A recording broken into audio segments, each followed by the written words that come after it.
Good morning, YouTube. My name is Alex. Welcome back to the Lifting Nomad. In today's video, we're going to be talking about how often should you be changing your training programs from cutting to bulking to maintaining. Should you be switching things up? Should you be increasing volume? What does that look like? What have I done in the past? My experiences. This is going to be what I've learned over the years and kind of my approach to it, and really what I've learned from others along the way. As we know, that's the best way to learn. So without further ado, let's get into the video.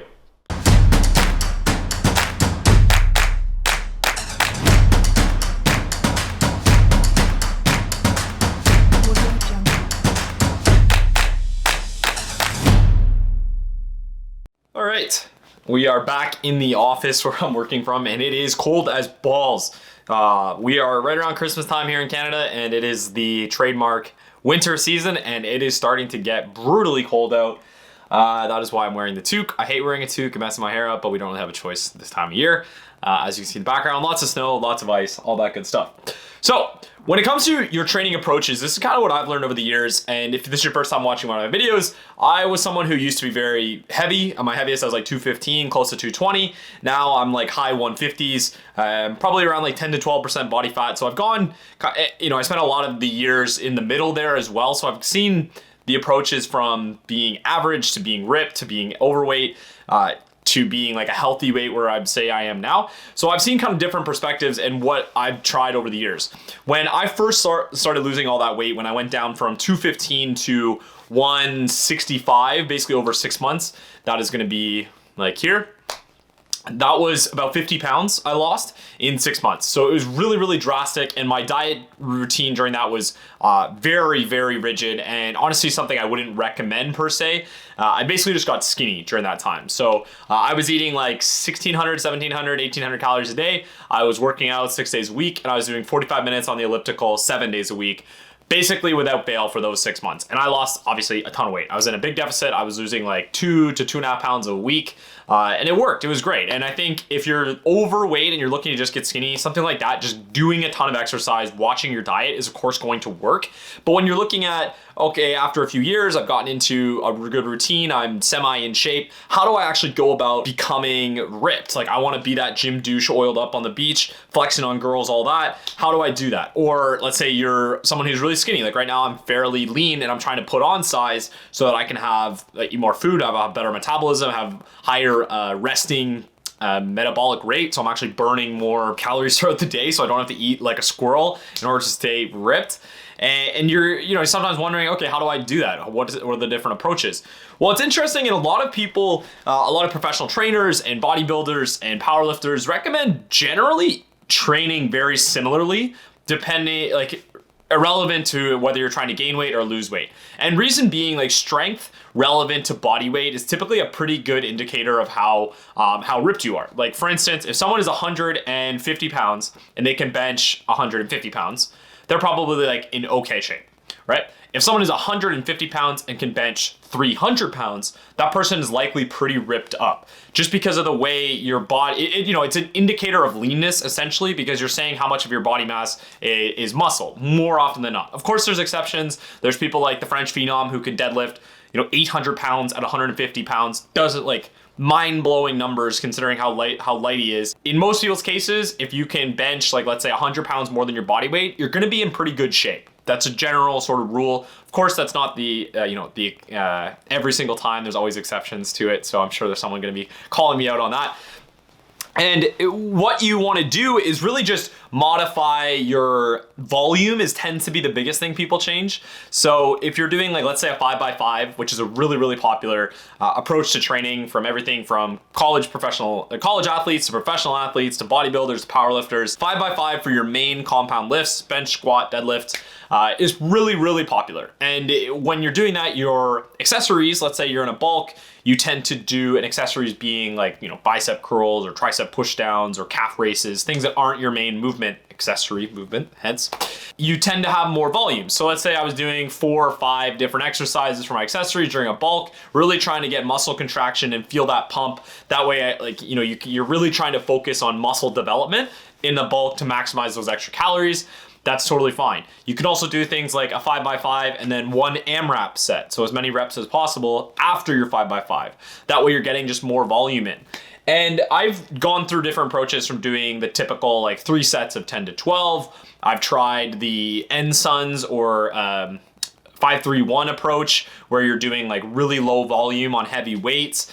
And for me, I think the 5x5 tends to be the most progress I've ever seen. That's just in my personal experience, because it's just consistent, right? So if you're eating like in a surplus, you're doing 5x5, you can really focus, you have those extra calories, and because you're doing progressive overload and being really smart about how you're increasing the weights, you can go through the motions and feel that muscle contraction really, really slowly and get the most out of the reps. And then once you're dieting down, maybe your calories are starting to go down, your energy levels are starting to deplete near the end of your cut, you can still do that 5x5, but now maybe you're doing a little bit less of that focus on the muscle and more like explosiveness, like a power lifter, where you're just, touch and go kind of thing. So you're not getting necessarily the best contraction possible, but you're still maintaining that similar strength. You can also do things like once your strength starts to lower down and you're not able to maintain the same form that you'd like, you can always just lower the weight a little bit and make sure you're getting that same contraction and feeling the muscles at a lower weight.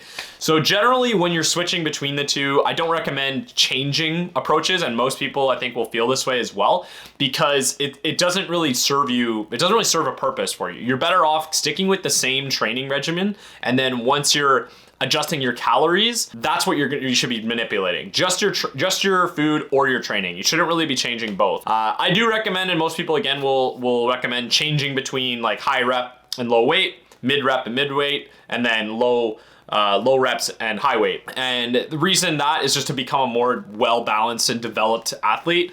Like if you're powerlifting or really working close to failure, sometimes there's a higher risk of injury. So doing things like taking a cycle off of that and doing just higher volume work at lower weights, where you can really practice your form, really work on more of a bodybuilding approach, is really beneficial for a lot of people. And it's going to help with the form and getting that down, and also working on your mind-muscle connection. Because when you're not so stressed about the weight, the best thing you can do is just really feel your muscles and really feel that tension in your body. Anyone else have to drink insane amounts of coffee in the summer or in the winter in order to stay warm? Because it is like, truly, it is just bloody cold out there. I'll take a little look-see. It is cold. It is cold out there. All right, now the final thing to talk about is just the difference of calories versus the training, like I talked about there. Like, should you be changing both? Absolutely not. It's too much for your body to adjust to while you're changing calories, changing programs, changing all that. You don't really get in a routine, and then you're just thinking and overcomplicating the process. Stick with a program for 6 months, let's say a 5x5 or like a bodybuilding style or a powerlifting like 5-3-1, and just commit to that and give everything you have into that program. If you're not able to hit the weights, likely your form is off, or your calories are too low, or your sleep is bad, or you're too stressed. So try, do a reset week where you try the same weight the following week. If it works, then great, you're back on track. But there's a lot of sort of variables that go into your ability to perform that aren't just the numbers of weights and then the calories into your body. Sleep is incredibly important. The last couple of years, I've focused a lot on that. And you can listen to podcasts like the Huberman Lab is a great example of how to regulate sleep and the importance of getting sun in the morning and caffeine not after lunch, all of that. There's a lot you can manipulate to increase your sleep performance, which is going to directly correlate with an increase in your performance at the gym. So that's basically my thought process on changing programs and the effectiveness of manipulating your numbers and your weights and your reps. It's a complex process, and I think it varies a lot person to person. So my advice, as always, is to try it out for yourself. Try some different things, see what works for you, what is getting you the best results, when you feel the best. For me, I've tried this over the years. For me, 5x5, I feel and look the best. I think I'm able to perform the strongest. My body responds really, really well to it. Doing 6-day PPL at 5x5, I don't really have any joint concerns, like any pain or injuries, and I'm able to progressively overload. My system for progressive overload is pretty common again. I do 1 pound every session on bench, 2 pounds every session on squat, 3 pounds every session on deadlift during my gaining phases. So that way I'm increasing the weight consistently week over week. If I fail at one, I typically reduce it. So let's say that would be 2 pounds a week on bench, I would reduce it to 1 pound. That would be 4 pounds a week on squat, I reduce that to 2 pounds or 3 pounds. And then same with the deadlift. So that way I'm still progressively overloading and trying to get stronger and stronger over time, but I'm not, once I'm hitting my limit for that cycle, I'm just adjusting the weight accordingly so I'm not overwhelming myself. And then as I reset, I'll do like a deload and then start a little bit lower and then ideally go up in the following cycle. So that's it for the video. Hope this was useful. I don't know how the lighting is gonna be with this fucking snowy background, but that's my opinion on the cycles of weights and programs and how much you should vary up your training. So if this was useful, feel free to give me a thumbs up and a comment in the section down below. If you agree, if you disagree, what is your approach to it? How do you change your programming? Should I touch grass? All that good stuff. Otherwise, my name's Alex. Welcome back to the Lifting Nomad. We'll see you in the next one. Peace.